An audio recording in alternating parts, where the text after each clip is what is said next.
Sunday का दिन था और संडे पूजा थी मेरी मासी के यहाँ पे। जी हाँ, क्योंकि मेरे घर वाले आए हुए थे काशी, बनारस, इलाहाबाद और बनारस से होते हुए और अयोध्या भी गए थे, राम जी की नगरी।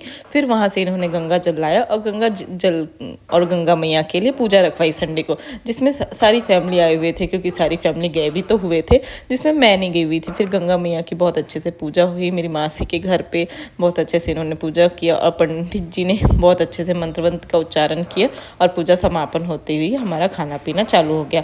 खाना पीना इस तरीके से चालू हुआ कि बच्चे हो गए खुश, क्योंकि प्लेट में जगह कम थी और खाना बहुत ज़्यादा था और सब बहुत खा खा के बैठ चुके थे। और खाना तो इतना टेस्टी बना हुआ था, इतना टेस्टी बना हुआ था कि पेट भर गया, लेकिन मन नहीं भर रहा था। इतने चाव से सब खा रहे थे, मतलब आप देख रहे हैं कि प्लेट में जगह नहीं बची है खाना रखने के लिए, इतनी वेराइटीज़ थी और मैं चली थी मूंग बड़े सेकने, क्योंकि खाना इतनी स्पीड से खाया जा रहा था, इनसे इतना टेस्ट आ रहा था। तो ये बैटर था मूंग बड़े के, जो नानी ने तैयार किया था, और फिर मैं इसको तल तल कर निकाल रही थी और मूंग बड़े बहुत अच्छे से फ्राई हो रहे थे और ऐसे रेड रेड दिख रहे थे, बहुत टेस्टी था।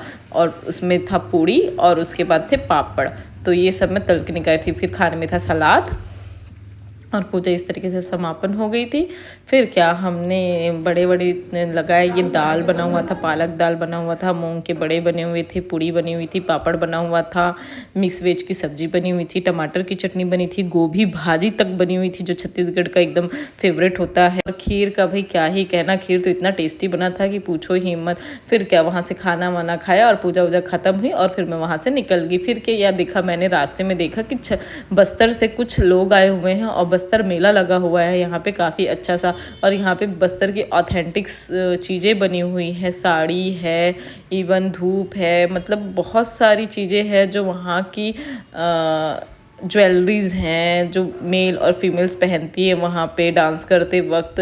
वहाँ की ट्रेडिशनल ज्वेलरी बहुत प्यारी प्यारी लग रही थी, चांदी से। बोलते हैं इसको पहनने से उनको कोई बीमारी नहीं होती, क्योंकि वहाँ के हाथ और पैर बंधे होते हैं कड़े कड़े, और चांदी पहनना तो वैसे भी अच्छा होता है। और ये मैंने पूछा उनसे तो उन्होंने बोला जो अगरबत्ती होता है ना, जो हम धूप देते हैं, और ये अंकल इतने प्यारे लग रहे थे सारे अटायर्स पे।